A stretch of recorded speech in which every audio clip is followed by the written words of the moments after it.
Here we go.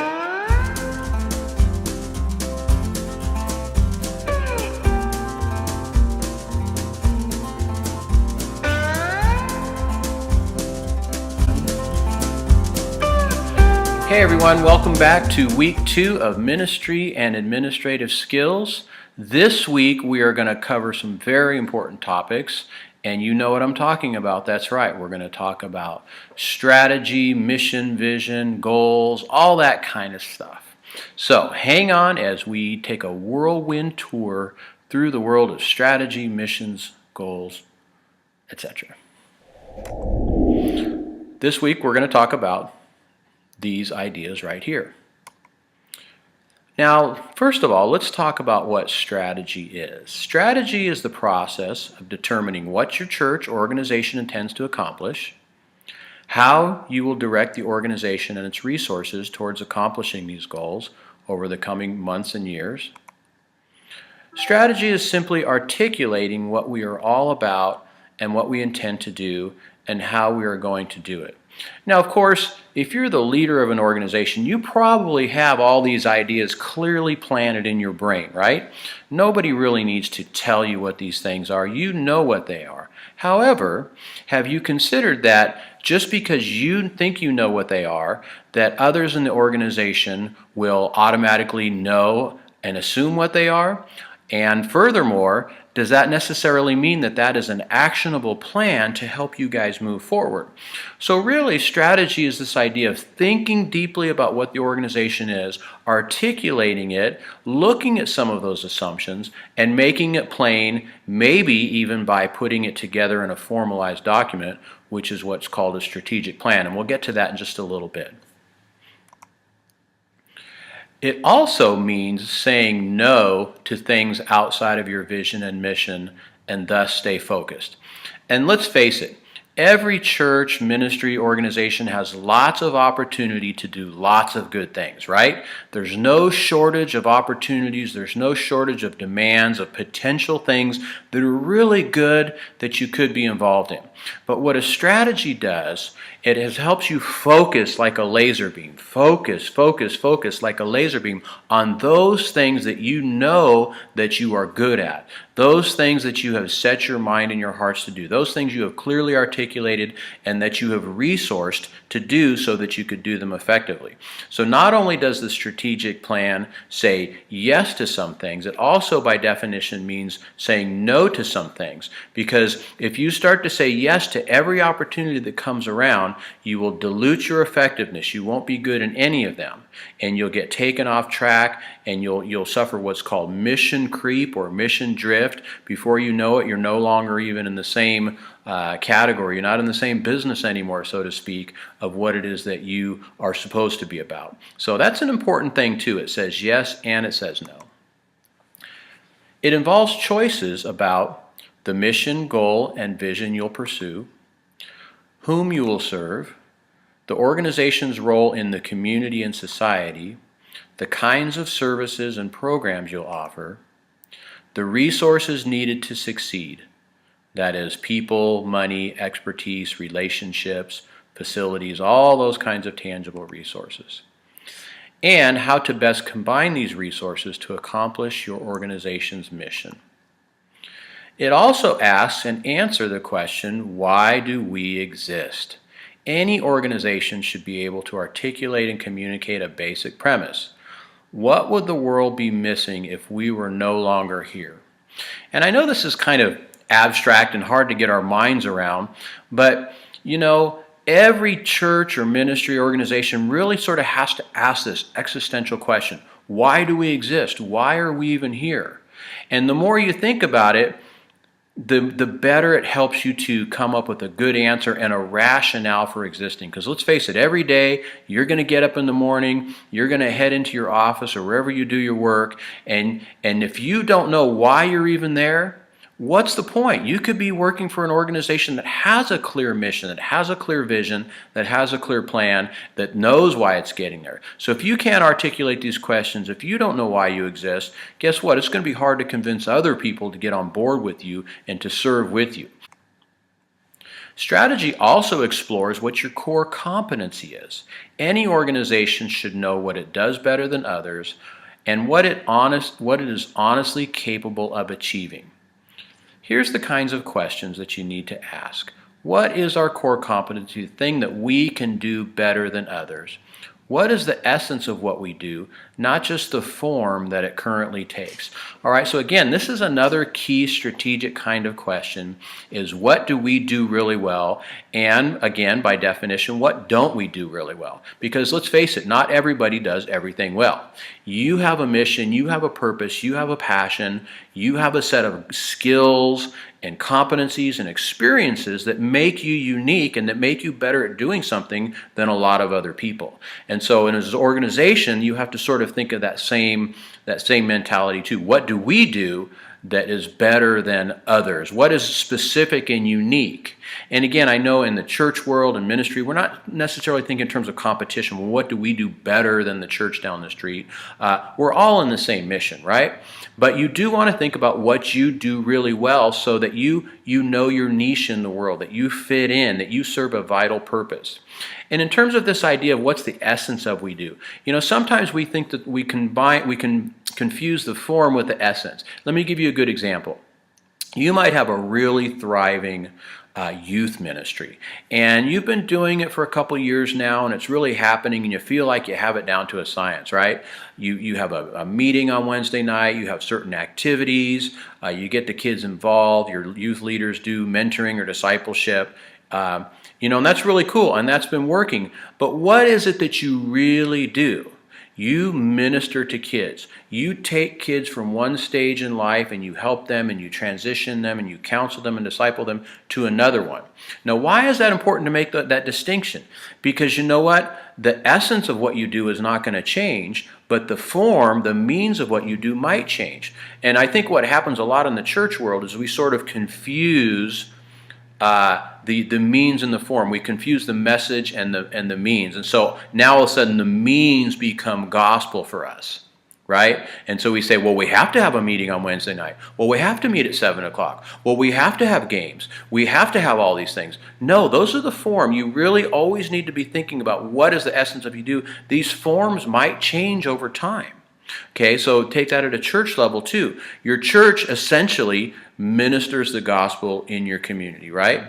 Well, the form of that may look one way one year, but as the community changes, as people change, as you grow, right, as you face new challenges, crisis, the way you do that might change as well. So never confuse the form with the essence of what you do. That is an important strategic question. So the goal of strategy is to consider the present and consider the desired future and figure out a way to get there. The strategy sets out what your vision is and how you intend to accomplish it.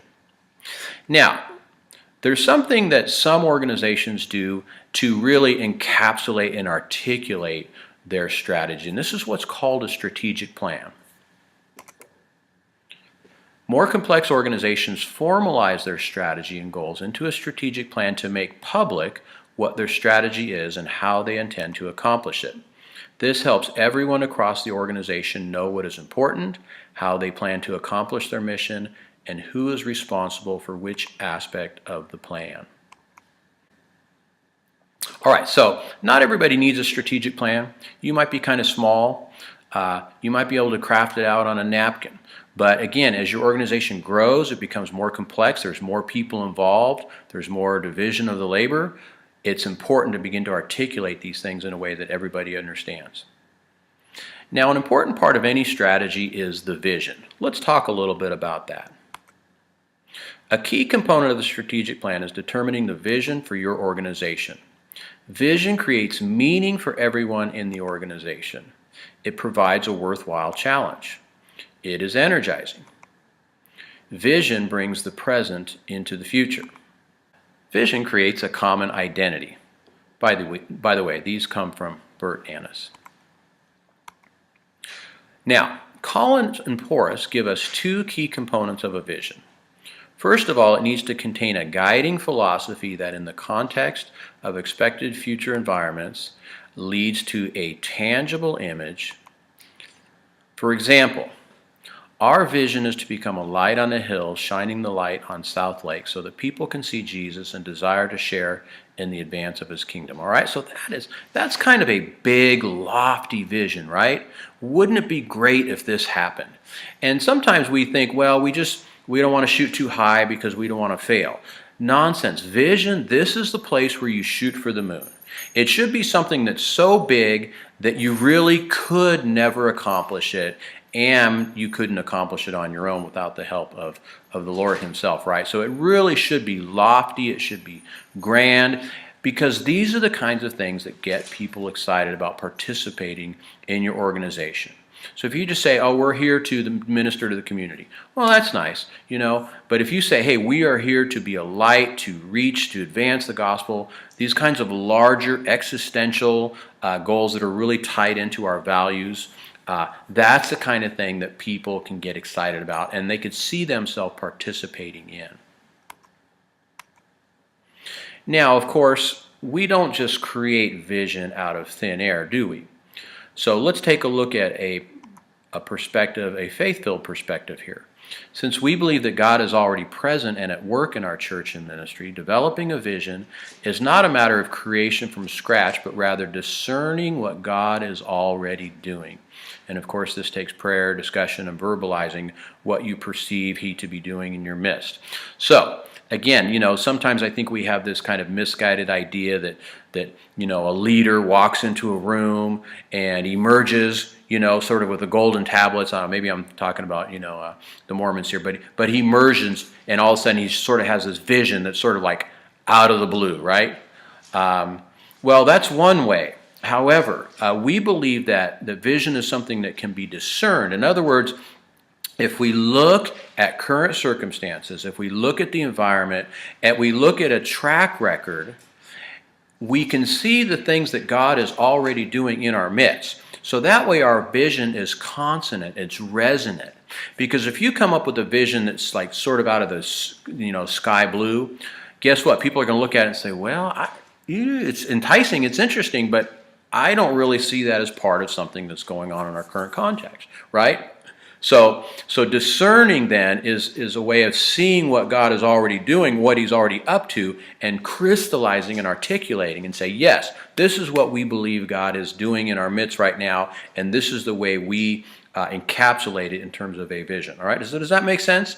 All right, it's not just something created from scratch, but it's a discernment rather of what God is already doing. And I think that will give you a vision that resonates with people and that moreover is reflective of God's heart and what He is doing, right? So that you don't come up with some vision and He's like, oy vey, what are these people doing? Can't they see what I am doing in their midst, right? So don't be so blind that you can't see what God's already doing. Now, another idea here is something I call finding the fit. Determining the course for the future involves finding the fit amongst these three forces: the organizational vision, the outside opportunities and threats, and the organizational capabilities.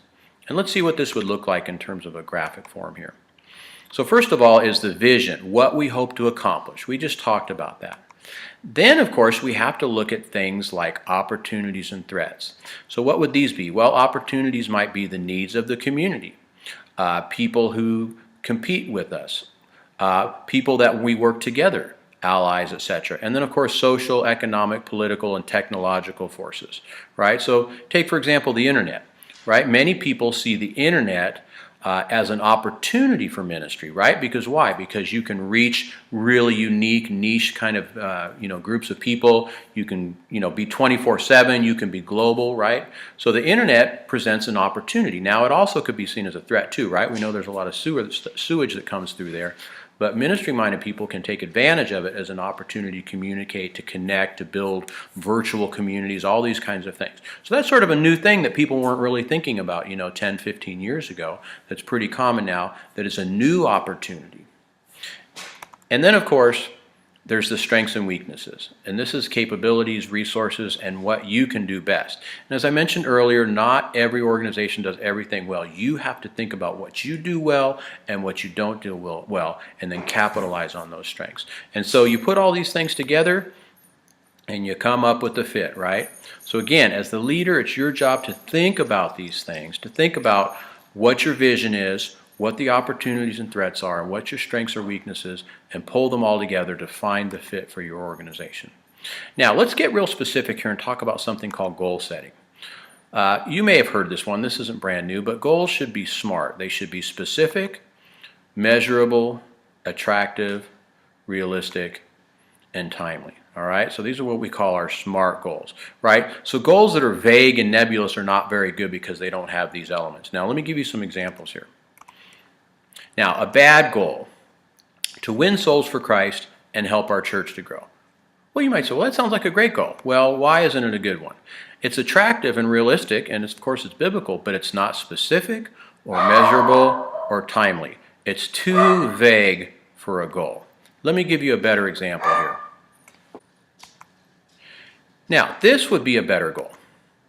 To recruit 20 people to distribute 5,000 tracts in our neighborhood and personally share the gospel with 100 people and invite them to church within the next 6 months.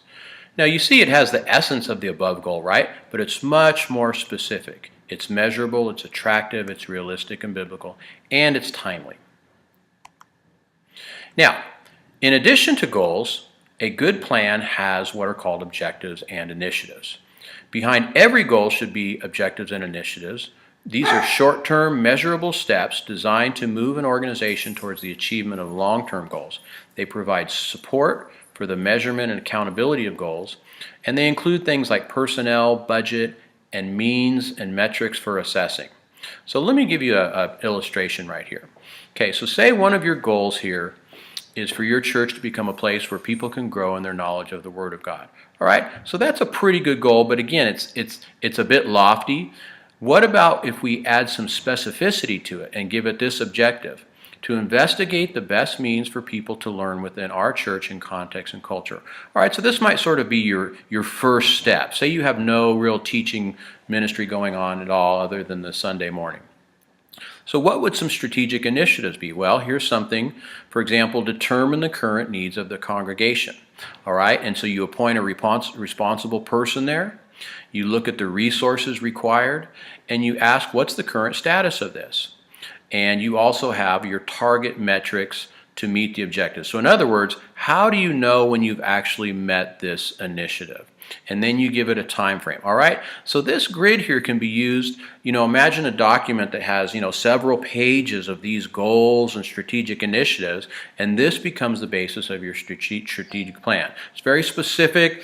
People get it, they understand it, they know their role, they go through and they highlight their names on there, right? They look at the dates and they put those dates on their calendars and say, all right, here's the 3 things that I need to do or 10 things I need to do to contribute to the overall accomplishment of our organization's strategic plan. Now, you might say, well, why even bother doing all this stuff? Well, first of all, it can lead to improved results. And let's face it, we all have lots of things to do. Nobody wants to be involved in an organization that's not going anywhere, that really is ineffective, right? And you might say, well, effective, that sounds like such a, kind of business, secular kind of term. Guess what? God wants us to be effective. He wants us to accomplish His mission, right? So don't feel like it's unspiritual to try to be effective. We need to be as effective as we can. As we talked about in week 1, we are stewards of the resources that God has given us. And one of those resources is time. And so if we don't think about what we're doing, if we don't think about the best way to do it, if we don't make a plan to do it, we're not being very good stewards of the time or the resources, right? We're sort of like the guy who shoots the arrow and then says, draws the target around us. Says, that's what we reached. That's one approach, right? But it doesn't really help us accomplish long-term effective goals. It gives momentum and focus to the organization. People like to see things written down, and thinking about it really helps with these things. It leads to problem solving. And let me just mention this here. Let me pause right for a second. The end result of all of this strategy and all this planning and stuff is not the document that you end up with. Some people might say, well, this is sort of like the Holy Grail. Look, we have our document. That is not the greatest purpose here. The greatest purpose is to get people together into the room who can actually talk and have conversations about things, maybe difficult conversations, maybe about things that you haven't been talking about in a long time. Maybe there's been some elephants in the room. These kinds of processes get the conversation going and get people thinking collaboratively about where you are going. And so it's a great problem-solving tool. Will there be problems? Will there be conflicts and disagreements? Yes, yes, and yes. But you need to learn how to work together and collaborate in order to accomplish these long-term goals. Okay, so don't confuse this end document with the ultimate purpose. It really is to get people in the room and to get people talking and thinking about what is important to them and how they're going to go about doing it. Teamwork, learning, and commitment. Communication and marketing. Greater influence. Now, strategic planning can also have some limitations. The cost can outweigh the benefit. You can develop a poor plan based on bad data, false assumptions, etc. And let's face it, sometimes intuition and creative muddling are sometimes superior to traditional planning. All right, so sometimes you might have, lightning might strike you or two of you as you're walking down the hallway, right? That's great. You can use that. Now, I think you should take those ideas, submit them to the reflective process, and put some meat on those bones, right? So a hallway conversation might be a good starting point, but sometimes the inspiration and the vision comes sort of, not when you're sitting in a room with 10 other people. It might come from lots of places, but you need to then subject it to that process, to that investigation, challenging assumptions and all those sorts of things. Sometimes there's critical problems that should be addressed first, right? So if the building's burning, right, you need to put that building out before you start laying out the architecture for your next 3 buildings, right? And then, of course, when implementation is unlikely. So you might say, hey, I got a great idea. I'm going to get my team together and come up with a plan. And then, at the end of the day, it's like, so what? Nobody cares about your plan because you didn't get sufficient buy-in, et cetera, et cetera. All right, so let's talk about some of the steps in developing a strategic plan. First of all, you want to get organized, determine the time, place, people to be involved, if a consultant is needed, getting the okay to proceed. All right, so if you get the okay to proceed, it'll avoid that last step I just talked about. But this is important. You want to get the right people in the room. Not just people that think like you, not just people from your department, but people from across the organization, people with lots of different perspectives. People who really get what you're about, what the organization is about, and really are invested into the organization. People that love the organization and want to see it prosper. That's important. And don't be afraid to get people who might bring a little bit of heat to the room. You might say, I'm not going to bring to that person because I know that they're always doing this. Develop some guidelines for getting along, for the conversation, for the meeting, but you want to allow those voices because guess what? They challenge your assumptions. They sharpen you. They bring a broader perspective to bear upon the process other than people that just think like you do. Take stock, do a situational analysis, get the necessary background, review the past, the present, possible futures. And this leads to what's something that's called the SWOT analysis, right? And this stands for strengths, weaknesses, opportunities, and threats. And I talked about that before. But you want to do this before you start laying out the specifics, right? So do your SWOT analysis and take stock of all the variables, all the changing contexts that are going on around you. Identify key issues or choices.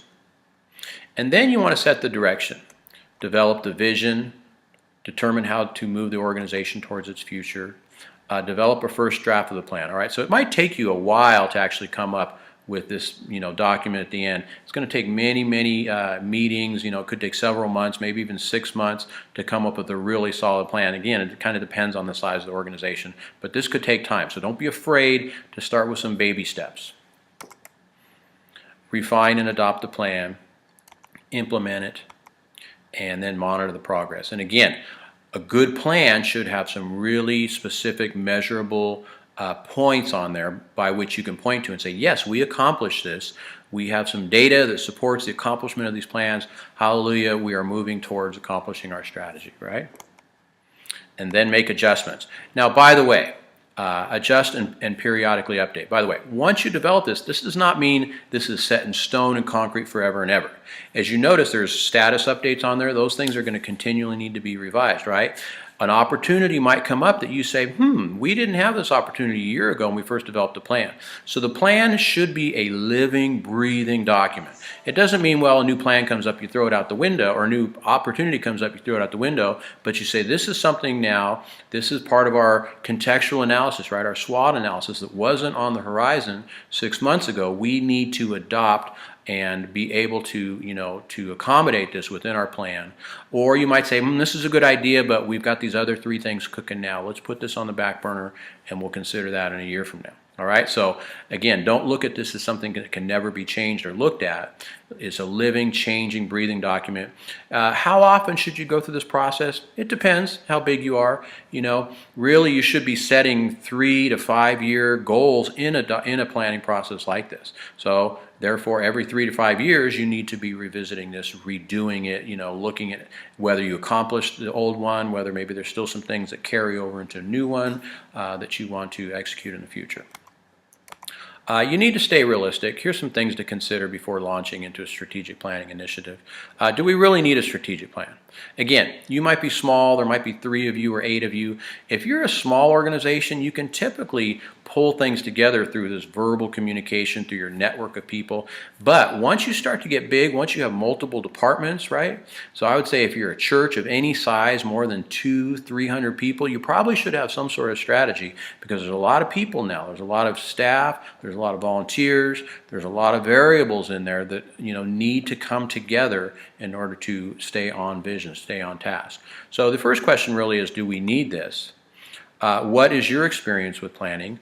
If you have no experience, you might want to bring somebody in from the outside who's done this, who can help you, maybe not disinterested, but an interested outsider. Sometimes the challenge here is that the leader will come in and run the planning process, and the plan ends up just looking like, like him or her, right? So just a reflection of what they've thought about. It really doesn't have that larger outside perspective. So while you need key leaders in the room, sometimes it's good to have an outsider, a third party, sort of mediate the different views in the room, so that it isn't just a reflection of one person's, experience. How much time do you have to devote to the process? Who's going to lead it? I just talked about that. Who and which groups will be involved. And again, this is a key step. You really want to think about this up front. Who's going to be involved in this whole process? Get the key players, the key stakeholders, a diverse group of interests into the room, because if you get a lot of different people in there and they're involved in the planning, guess what? They will be more likely to champion the plan, to champion the initiatives, to run with it. If you have 3 people in the room and they come up with a plan and deliver it to a large organization, there's no buy-in, there's no support, there's no sense of urgency, there's no ownership, right? People want to feel like they've been involved in the development of the plan in order for them to get really excited about it. So you can get, people will do what they need to do, but if you want to get people gung-ho and committed, bring them into the process. Well, I guess that's about it. So anyhow, I kind of went long today. Hopefully this was helpful to you. Again, strategy, mission, goals, vision, planning, these are all crucial management and administrative competencies, and I hope that you can grow and develop in these. In our activities and discussion this week, I have a few things for you to really practice and to think about and refine your thinking and knowledge of these as well. So that should be exciting as well. So bless you guys. We will see you online.